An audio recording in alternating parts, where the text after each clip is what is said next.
Hello everyone and welcome to episode 24 of Zion's Finest. This is Kenny Brown. In this episode, me, Scott, Curtis, and Matt are going to be discussing conditions. It's a strategic conversation that generally revolves around conditions, how to assess their value. It was really awesome.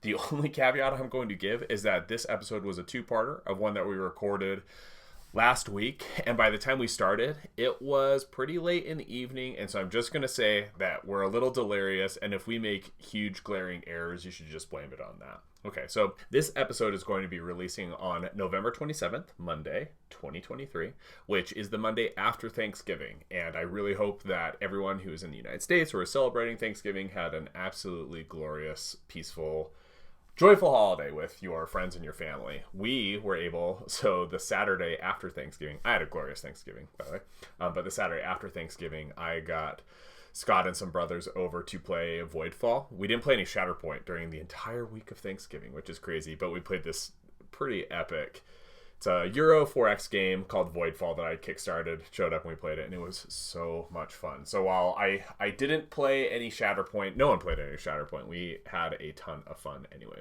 Okay, so for our announcements. First off, Cody is having the tournament on December 16th in Reno, Nevada. It's happening at the Game Castle in Reno, Nevada. Dice roll at 11:30 Pacific. It's a $20 buy-in.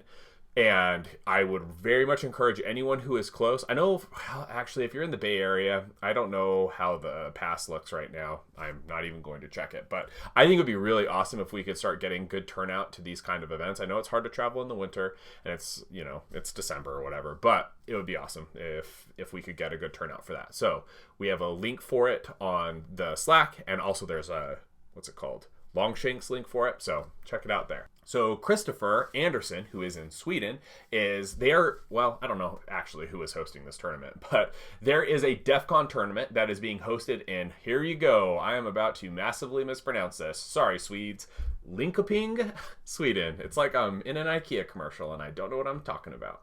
So what it is, apparently, is DefCon, I've done a little bit of research onto this, is a miniatures convention that's happening there. And they are also going to be having a Shatterpoint tournament. But they're not just having one Shatterpoint tournament. They are having two Shatterpoint tournaments.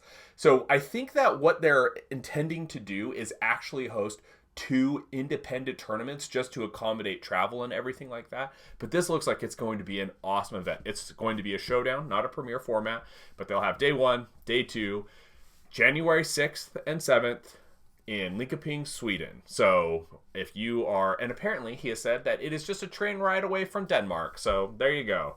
What a fascinating modern age we live in. So anyway, we would really encourage everyone to go. So there you go. We would encourage everyone who is able to make it out to LVO to plan on going and having fun. They're having a casual tournament. I don't honestly know the format for this thing. I think what it's going to be is just mostly a night of casual play, but it should be a ton of fun. I'm going to come and I'm going to bring our promo cards for people who are members of the Slack or people who are signing up for the Slack.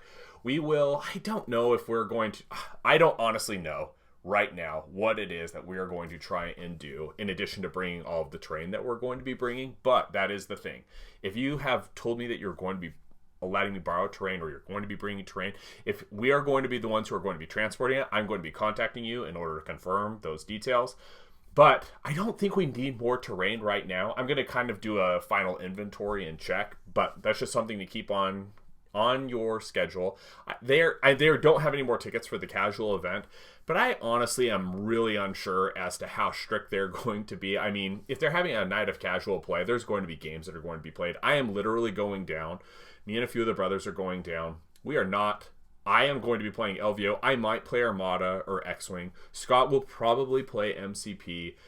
We will be involved in other games, but we're also just going to be there to hang out and play a ton of board games and just have fun. So there you go. If LVO is on your radar, something to consider. Obviously, we want everyone to rate and review the podcast. Answer the poll question if you are listening on Spotify.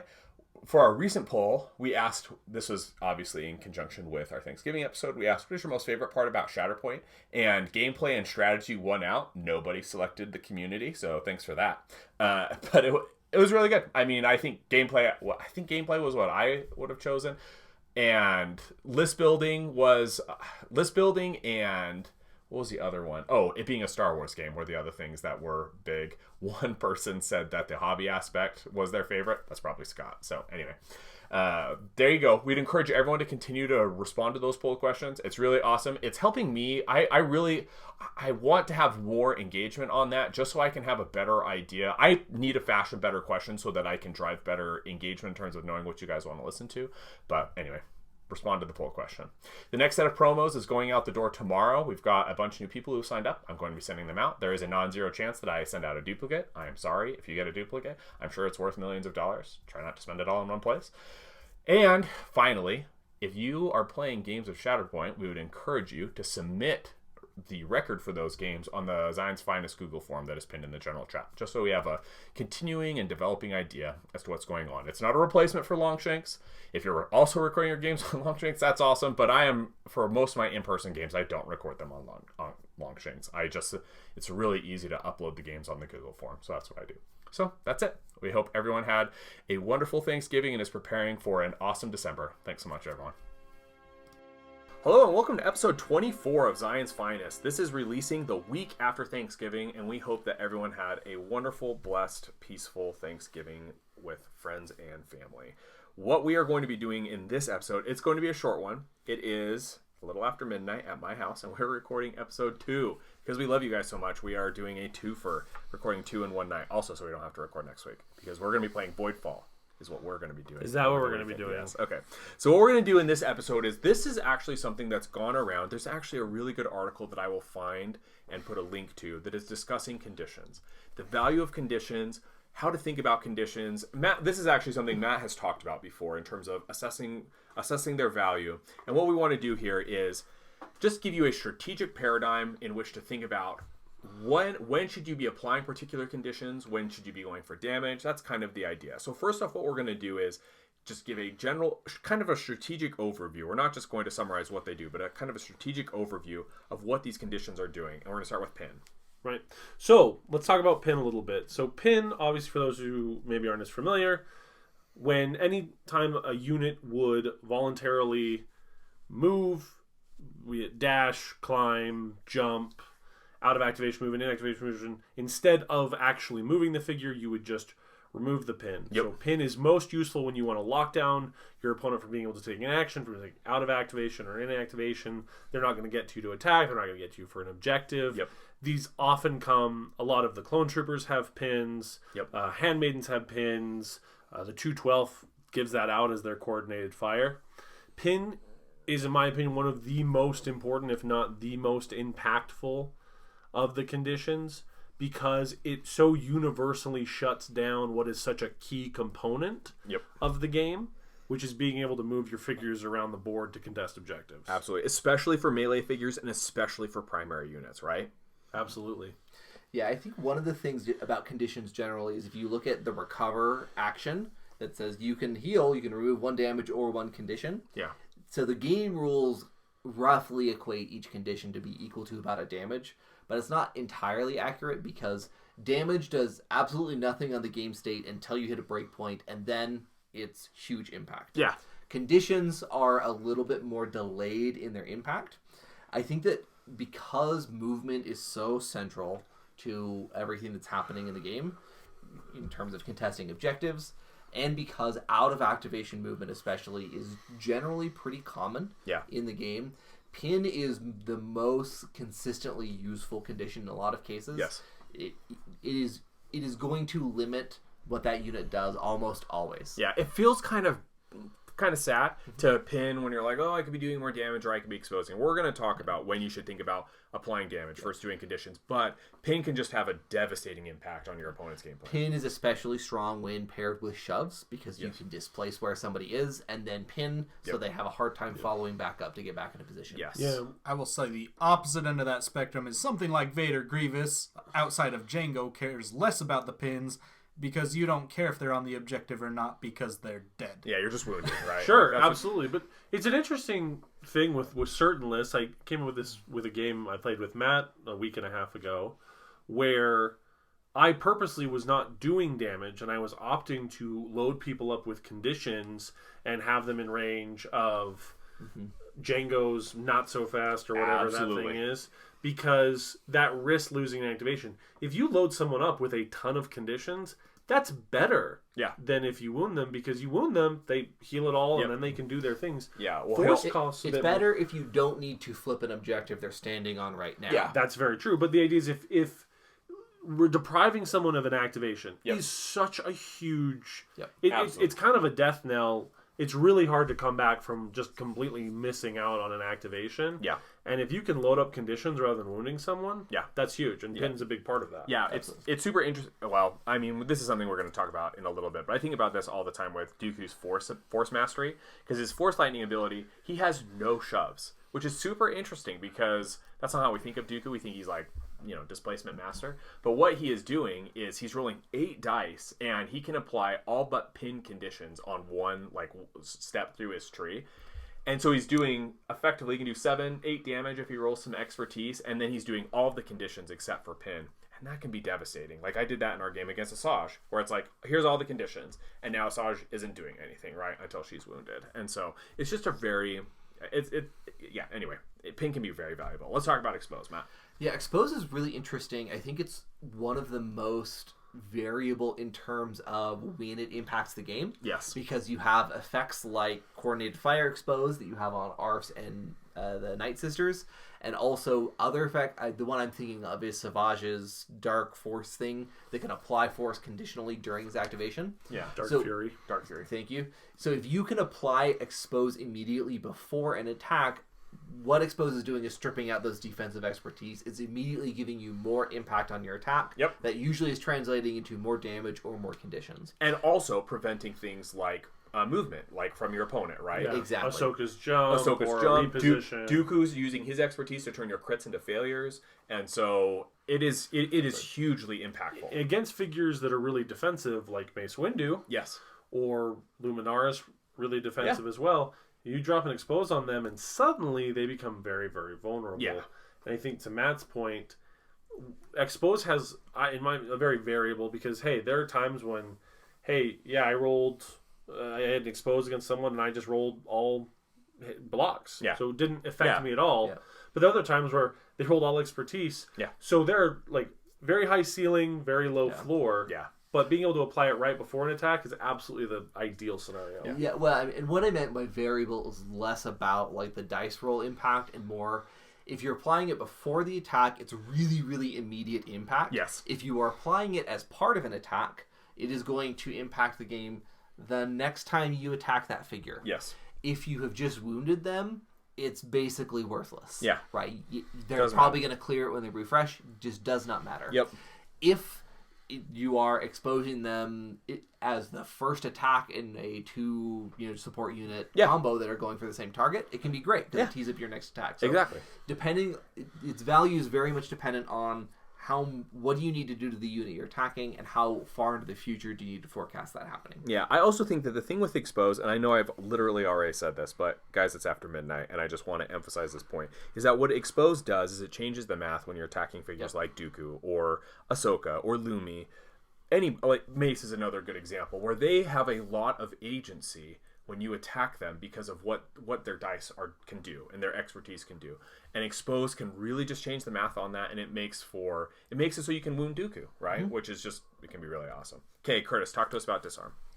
Disarm can be great. It can be next to worthless. I think when you are going to benefit the most from disarm is hitting primaries with it. Yeah. Obviously, they have the best expertise tree. Yeah. That's going to make the biggest impact. Unless you're Magnus. Unless they are Magnus. Yeah. Which... Magnus are busted. Magnus are busted. I will say, in general, using it against a 2-unit support is probably when it's at its worst. Yeah. Because they will take whoever has the least impactful attack and make that attack with the disarm. Yeah, and then they get their full strength attack on the point that matters when they really need to get those steps through to flip an objective. Yeah, that's such a great... And the other point you brought up when we were spitballing this is you talked about how if a unit has moved up, if it is activated, disarm doesn't really have a ton of value because it's not clear when this unit's going to be attacking again, right? That unit might not ever go again. Yeah. You might see 0 value from that disarm. Yeah, absolutely.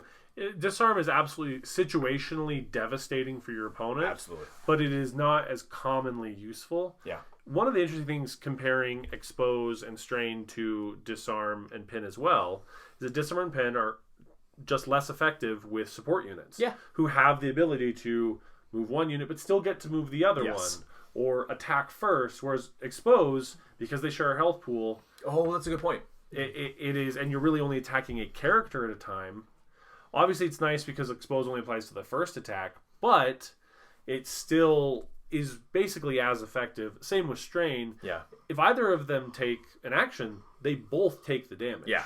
Which that is a really good point. I think speaking on expose, you get to see the immediate impact that it's making versus the other ones has more of an unknown factor. It can depend on order activation. It can depend on what triggering effects they have, things like that. Versus expose, you always know what it will do, and it will do it. Yeah. You get to decide when it gets removed most of the time, unless they're healing it. Yeah. Whereas your opponent gets to make the decision on removing the other ones. Yeah. Great point. So I am going to talk about strain. Now, when we first started playing Shatterpoint, I thought that strain was the best because it's like, oh, it's free damage, and 3 damage is 3 damage, right? And that seems really good, right? That seems the ability to apply a condition where it's like, if you don't get rid of this, you take 3 damage. But as we have played it more, it has become clear that obviously strain can be situationally incredibly useful. It's good against Ahsoka. It's good against Dooku, right? It's good against it's good against primaries because it really locks down or forces them to think hard about whether or not they're going to be taking damage when they want to do all their out of activation stuff. So true. The problem is, though, is that strain gives your opponent so much agency with respect to when they're going to be taking that damage. And because that is the case, it makes it so that it is, I think, situationally the least useful, right? Situationally, it can be devastating. It can absolutely be devastating. But it is very much the case that your opponent can control, or I mean, obviously, there's a lot of ways your opponent can control when that is going to proc and what consequences they will suffer. This is an interesting piece to that, I think, because with pin, you can do an out of activation, you can do a tactic, or you could do a dash from Sabotage Showdown with your Shatterpoint to eliminate the pin, and you go, okay, well, I lost out on that movement, and I'll hopefully make up for it with other movement. Yeah. With expose, I am taking damage. I'm taking extra potential damage. It's more likely that I'll be wounded. With disarm, I am having to basically not necessarily wound someone or do more poorly on my attack. Strain doesn't prevent you from doing anything unless you're within 3 of your health pool. Obviously, taking damage is impactful, and it changes the math for your opponent being able to wound you. Yeah. But there are times when I've just gone, I'll take the damage. Yeah. Because, like, for example, if you have 2 conditions when you are wounded, and you only get to remove 1, I actually am more likely to remove pin, disarm, or expose than I am, maybe not expose, but a lot of times other 2, because I want them to have an effective activation. Yeah. And taking 3 damage is not hindering the efficacy of my activation. Yeah, great point. Yeah, strain is at its highest impact. I think there are 2 basic scenarios. Yeah. The first is when there's a unit who has really strong defensive tech. Yes. Because that places a tax in damage on them to use that defensive tech. Yep. And the goal of the defensive tech is usually to avoid damage, so it creates a catch-22. Yeah. The second instance is when you have a unit that is pretty close to being wounded out, it can constrain their actions because they really have to think about, like, oh, do I take the damage in order to do what I want to do during my activation? Yeah. And then risk being that my impact is very easily overturned by my opponent. Yeah. Or do I say, like, well, I would rather have less impact but a little bit more staying power on the board. Yeah. And so I think that it is in a lot of ways the most situational situation. Yeah, it is that. That's the thing, is so that when you're thinking about it, it might seem initially really cool, but really you should. I would think generally strain is something that you should not be prioritizing in terms of like condition assessment. Okay, so now what we want to do is let's pivot and let's talk about assessing the placement of conditions. And what we're going to do is Matt is going to give us a highlight of the ARFs, because what ARFs do, ARFs are really interesting figures. We think they're obviously very strong, and they are giving you lots of choices with respect to conditions. But what we're really going to talk about now is talking about climbing up their damage tree. When you get to 3 steps, you have a choice. Matt, tell us like how we should be assessing what we should be doing with ARFs when they're attacking, who they're attacking into. Yeah. Tell us what you think. So yeah, just to review in case you have not obsessively played Republic, like I have on their tree the steps run. First step is pin damage. Yep. Second step is shove damage. Yep. And then it splits exposed damage or disarm damage. And then if you take the exposed damage, there's a final step beyond that, which is 2 damage. Okay, so let's say you roll and you have 3 steps on your tree. How should we be thinking about who are they attacking? I don't know who they're attacking into, but like, how should we be thinking? Yeah. Should we expose? Should we disarm? Yeah. So it depends. The first question is this your first ARF trooper that's attacking or your second? Yes. And what are you doing with your second ARF trooper? If he's attacking the same target, then that expose is great because you will get immediate impact from that right now. Yep. If you are double attacking into a single unit, most likely it's because you're really trying to flip a particular point. And so that expose is really, really valuable. If it's your second attack, or if you are just trying to get some chip damage in at range because you don't have anything else to do, Yeah. the disarm is great because that will have an impact on that unit's next activation. Yeah. And really the other thing that you want to be thinking about is, do you think that you are going to be attacking them before they activate again? If they're going to activate sooner than you can cycle back around to impact that unit, Yeah. then you maybe want to go with that disarm to blunt their impact. Yeah. Whereas if you sort of say like, oh, they've already activated, then, and I know that the units left in my deck are likely to be able to want to put pressure on this same part of the map, then expose suddenly is much more valuable. That's a really good point. You know, something that was interesting, Matt, is in our game when I set up Dooku in a certain place and you're like, hey, I'm just like not going that way, right? And I could tell like you were really trying to apply pressure. So Matt was playing Datho Sisters, right? Yep. And you got incredible value out of their expose. Let's talk about coordinated. Actually, let's just talk about coordinated fire. Yeah. Okay, so coordinated fire, we are getting it on the Republic, and we are getting on the Datho Sisters, and we're getting Enfeeble from Fifth Brother and Fourth Sister. What is Fifth Brother is giving an expose, Fourth Sister is giving a Pin. Okay, so like those are really good. Yep. So when are they all range 5?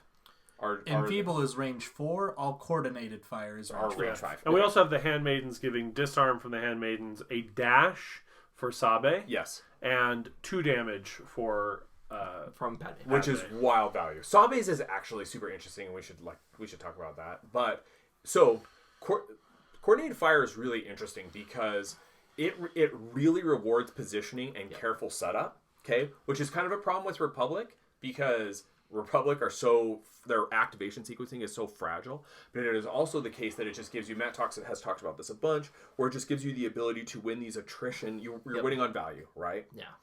It is less, like, it is consistent value that you don't have to pay for unless you've gotten wounded. Yes. And then you have to really judiciously decide when is it useful and when is it not. Yes. And the game that Republic is playing, because they are the faction that is the most built around coordinated fire, Yes. is how do I squeeze as much value out of this as possible? So they're Yes. trying to maximize range, maximize impact, and maximize how many times they get to trigger it for free. Yeah, that's a great point. And because the idea there is that, so ARFs are giving expose as their coordinated fire, which is so strong. Absolutely. I mean, it is so strong because Expose on a coordinated fire at range 5. It's so good. Especially on Sabotage Showdown, where the map is the points are a little bit closer together. Yeah. If you are careful with your positioning and if you're sequencing properly, you can get that most of the time. Yeah, and what's crazy is that you're giving out all these free exposes, which is really increasing the damage, which is exactly what Republic needs, right? I mean, their primaries are super strong, but Mace or Anakin hitting an exposed target, man, I mean, they're going to wound them, right? Like, they are very likely to wound them. Yeah, it's interesting thinking about the coordinated fires, the Maul's pull, getting to give someone an expose right before you attack them, So good. and just the immediate consistent value that it's possible an expose completely whiffs and that your opponent didn't roll any expertise. Yeah. Which oftentimes if they didn't roll any expertise is most of the time probably not a big deal for you. Yeah. Sure, they might have been rolling blocks, but sometimes those expertise, especially for certain people, is, well, I'm going to take that crit you had and I'm going to turn it into a regular hit or a failure, or great point. as we've talked about, I'm going to get to jump. Yeah. Yeah. I think Savage is also really interesting to talk about with his Dark Fury. Yeah. Because that is a 2 force power ability, and it is expensive to do, and it's basically just not so fast. Yeah. It's not so fast, but worse. But worse. I mean, it does damage during your activation when you're trying to attack somebody. Yes. Which can be really impactful. Yeah. I think the trap that can happen a lot with Dark Fury is that you see, if it's a force user and I deal damage, then they get the expose, and so I want to pay for that up front. Yeah. And I think the reality is that more often than not with that ability, that 2 force is the ripcord that you pull if your attack whiffs, and you know that you just need 2 more damage to get to the wound. Yep. I think that in most cases, the expose is not giving you enough value there. Yeah. The other thing is that if you spike and get to 5 steps on the tree, then you can do it for free anyway. Yeah, it's a great point. And so part of what you are looking at is sometimes you get more value or just don't have to spend it if you are looking at it. I think that often the way that you are trying to leverage that is if you are trying to get to a breakpoint that otherwise seems very possible, but you just want more consistency. If you're trying to do 6 damage against a difficult to wound target, or if you're trying to do 8 damage, then you sort of say, okay, in order to get there, I think I need to do the Dark Fury first to just give a little bit of boost. Yeah. But if you're sort of trying to live the dream and say, oh, I can do 9 damage from his attack and then 2 more, and I can one-shot Mace Windu, like, it's just not going to happen. Yeah. Give up on the dream, make the attack, and see what happens, right? 100%. Also, so here's what I want to talk about, because we're actually going to talk about Savage here in a second, but what I want to talk about actually is, so 2/12 are garbage units, okay? However, they have something really strong, which is their coordinated fire as pin. Mm-hmm. I think it's literally their only good thing, right? And it's so much the case that I think Republic Commandos are a better unit in a lot of ways, but Republic Commandos, their coordinated fire is damage, which is cool, and adding damage is awesome. It's not as good as Expose. Expose is most of the time going to translate into 2 to 3 damage, and also it's going to prevent, defensive movement shenanigans. Damage is awesome, but I would much rather have my coordinated fire be pin than damage, right?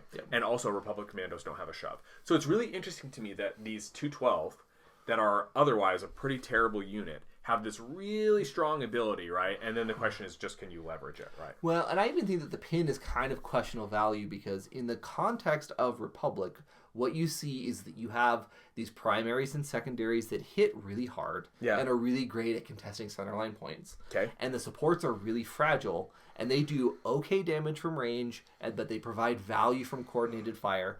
And their job is just kind of stand on the back lines and give you a little bit extra value. Yeah. And often what happens is that the pin is just not...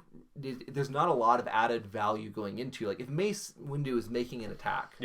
Right? He can push people on his one side. He can just do tons of damage on the other. Yes. In those contexts, the pin is not doing a ton of work. Whereas if you compare to something like the Clan Kreese Mandalorians who have pin in their tree... Where they're pin into shove. Like those kinds of effects are a little bit more powerful because Clan Kreese is never trying to wound somebody. They're just trying to push somebody off a point and keep them off. 100%. And when you're talking with a primary, especially in Galactic Republic, the pin is often such questionable value that it's just hard to leverage them. And then the units are difficult enough to leverage when they activate that it's tricky. Okay. Whereas you compare to ARF Troopers, the Expose is adding a ton of extra consistency to those attacks so you can just win people out. The Clone Commandos +1 damage, I think that can add up substantially over time. And so I think those coordinated fires just play a little bit more naturally into what you want, what kind of value you want to be getting from coordinated fire. The interesting thing when you bring up the coordinated fire of +1 damage, it absolutely can build up. I've seen you do it. But if they already have the condition, then their coordinated fire also becomes +1 Absolutely. damage. That's a good point. And so there are times when it becomes, I only do 1 damage, you're already exposed, I'll just attack you and guarantee it. Good point. Most of the time, this game is pretty good about, I only have to do a little bit of damage, and I'm generally going to do it, unless you're Curtis in the last game we played together, in which case he needed to do 3 damage to Fifth Brother, and he did 3 damage, but that was before protection. Yep, the worst. I think that the other piece is that coordinated fire pin, or pin from an attack generally, is primarily only valuable to apply to a unit that is out, who has been displaced from where they want to be. Yes. Whereas the other ones help you to actually displace a unit. Expose, right? Expose does that. The coordinated fire pin primarily just says, if you can do that, here's a little bit of extra bonus that makes it harder for them to get back on there. Man. And the reality is that not every unit has access to shoves early on the tree. For some reason, Magna Guards do. But most units don't have that. Magna Guards don't have a pin. Yeah. Thank heavens. Yeah, all they have is 2 shoves and a reposition. Yep. 3 shoves and 4 steps. That's exactly right. I think it's interesting to think about damage versus conditions. Yeah. When do you go for damage? When do you go for conditions? And certain conditions are serving you for damage, whereas other conditions are not. Yeah. Because the obvious thing is we want to be taking objectives. Yes. If you're not taking objectives, you're missing the entire point of the game. Yep. And the ways to do that is you wound other people there or you kick them off. Yep. Right? So, Matt, when you bring up the idea of, well, pin is best done when we're pushing people off. Because you're displacing them. They're not where they want to be, and you can't move. Right? But expose sort of serves both functions, right? Because you're just asking for successes, and maybe those successes are to push someone off. Maybe it's to wound them. Yeah. And so either function works, but I think about, again, to kind of give an example in a lot of things, with Imperial Assault, or with Warhammer, or with a lot of mini wargames, MCP, especially MCP, there's a lot of sort of tempo management and activation deprivation. Yeah. So I'm saying, we're all going to go in a round. Yes. I know you have this person left to go, and these person haven't gone yet. So if I attack the person that's gone, well, that's middling value, right? We need to get something from them, or I might be hurting them later to set them up. But generally speaking, it's not as important. But if I wound this person, you get 1 fewer turn. Yeah. Whereas here in this game, that is not the case. Yeah. That's not how it works. It is not at all how it works. And so there have been times when I've just said, well, why am I wounding this person? Obviously, that gives you momentum. Yes. But if they're not contesting anything, if you're already contesting the point, and it's okay if you know you're going to win the struggle, and you can just put damage on them, Sure. Yeah. The other thing that I think where conditions can really play in is it depends a lot on where your strength is situated within the context of the struggle. As an example, I have at times opted not to wound units, but to leave them 1 or 2 damage short, pinned and disarmed. Yeah. Because what that means is the next time they activate, they are a sad panda. that is a really wasted activation. Yeah. And anything that they do, all you need is 2 damage to then wound them and undo it. Yeah. And so if you don't think that you need the impact of the wound this activation, maybe you're already ahead on scoring, you can slow down the pace of how you're winning to try to sort of forecast that impact in the future. Yeah. You don't want to be the victim of your own success. That's what happened in our game, right? Obviously, there is the Django component there where you're... Pew, pew, pew, pew. But it's just the idea that sometimes wounding is not as useful as shutting down their next activation. Absolutely. And conditions are a really effective way of doing that. Yeah. Or just, it is very, very rare that you actually fully remove units in the game from the board. Yeah. And so often what you were looking for is teeing it up so that they are close to a breakpoint so that when you need to hit that breakpoint, it's easy for you in the future. Yeah. Yeah. Conditions are depriving your opponent of value on their activation if you are able to stack them in a way that...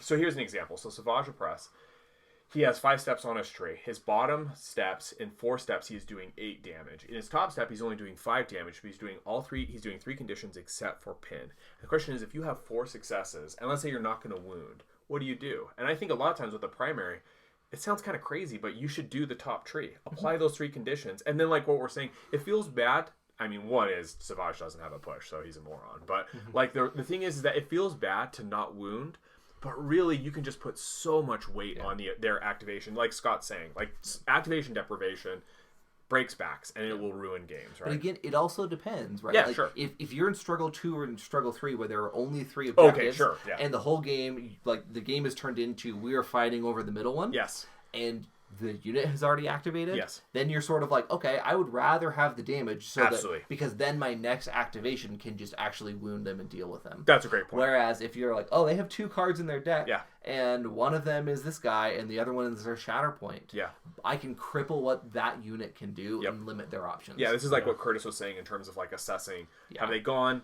Disarm is probably not as value, right? Yeah, like how many times are they going to go again? This goes to the fundamental piece of strategy of any competitive game, is you want to limit your opponent's choices Yep. in as many ways as possible so that they're not choosing between a good idea and a better idea. They're choosing between a bad idea and an equally bad idea. Yeah, absolutely. Or in my case, I'm choosing between the best idea and then considering 3 alternatives paths before realizing they're not so good, and I go back to the best idea. Yeah. Yes. Here's the other thing is, and let's close with this, is that I think that there are certain conditions, and I think this is primarily focused around coordinated fire, that you can really build lists around. So I think ARFs expose. I think mostly we're talking about expose, and we're talking about ARFs expose and Night Sisters expose, because what that does is that adds so much consistency to your attacks in these units that maybe otherwise they don't have Vader power, right? But you're still being able to add a lot of consistency. And what you should be thinking is, if you're running Night Sisters, is how are you maximizing the value of expose, of coordinated fire,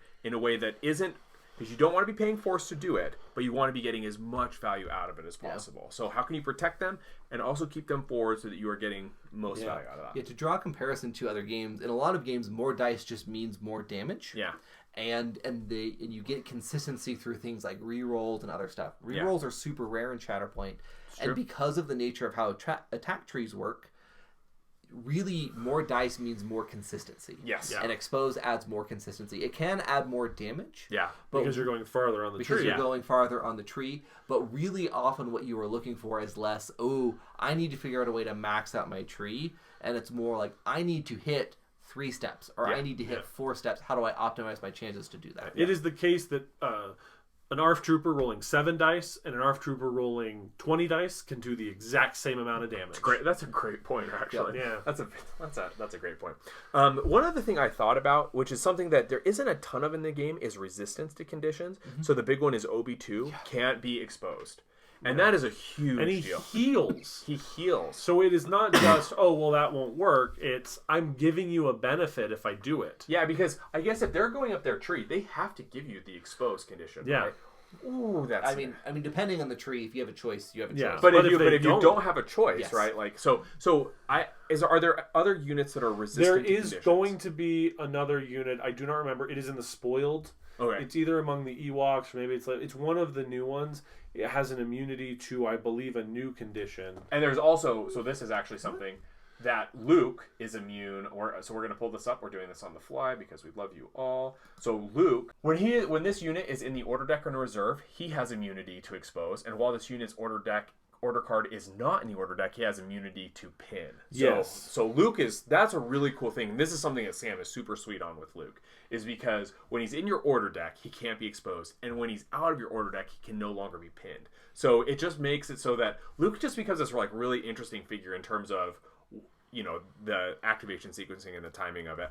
The reason I'm bringing this up is because things like Steadfast are not really a resistance to pin, but they kind of are, because you need to be able to resist that initial push pin, right? And so you want units with Steadfast, OB2, you want to be able to mitigate healing, actually. So like Lumi's healing, right? Or Ahsoka being able to heal. These out of activation heals that you're not really having to pay actions for can really help you mitigate some of the downsides of these things. But anyway, that's just something I was thinking about. Absolutely. Yeah, recover and heal is especially interesting because of the way that it works on a range basis. Yeah. You can really cheat out some things where a condition that would otherwise be limiting, you can just deal with. Yeah, 100%. Similar, like pin conditionally, if you get a free movement somewhere, sometimes the best choice is like, I just clear that pin. Yeah, exactly. Yeah. It's like I'll take it. All right. Well, that's our thoughts. I mean, I've been learning a lot about conditions in terms of like thinking about how to assess them and not just wanting to go straight damage all the time. Yeah. I think push pin I think if there is one thing that has become most clear to me in terms of the value, it is push pin, right? Yeah. Being able to push pin is the best steps in the game. I mean, right? the entire game is about how do I get my opponents away from the objectives and how do I keep them away from the objectives. Yeah, that's exactly. And push pin is the simplest way to do that. Yep. And so barring that, murder them. Yeah, exactly. Or just kill them, right? That might be the simplest way. You're right. Good point. Vader Grievous has a different approach. Yeah. Clan Kreese is like, we'll push pin. Vader's like, I'll just kill him. All right. Well, anyway. You can't dash if they're dead. That's true. It doesn't matter if they're dodge dead. a wrench? No, you didn't dodge the wrench. You're dead. Yeah, you're dead. Yeah, it's an excellent point. I mean, in our game, Matt, in our game that we played, all of my units were wounded. So it's like, except for Lumi. So it's like I could dash someone. It doesn't matter. Right? They're all dead. So that was a really interesting game. Yell at us about conditions on the Slack. That's exactly right. Oh, also, I am going to put a link in the show notes to that article, which was really good and kind of helped initially form my thoughts on this. So one, I guess, last call out, because I was playing around with this just today. Bombad Tactics has put together a dice odds calculator on their website, and it will pull in data specifically for, you can say, this unit in this stance is attacking this other unit in that stance.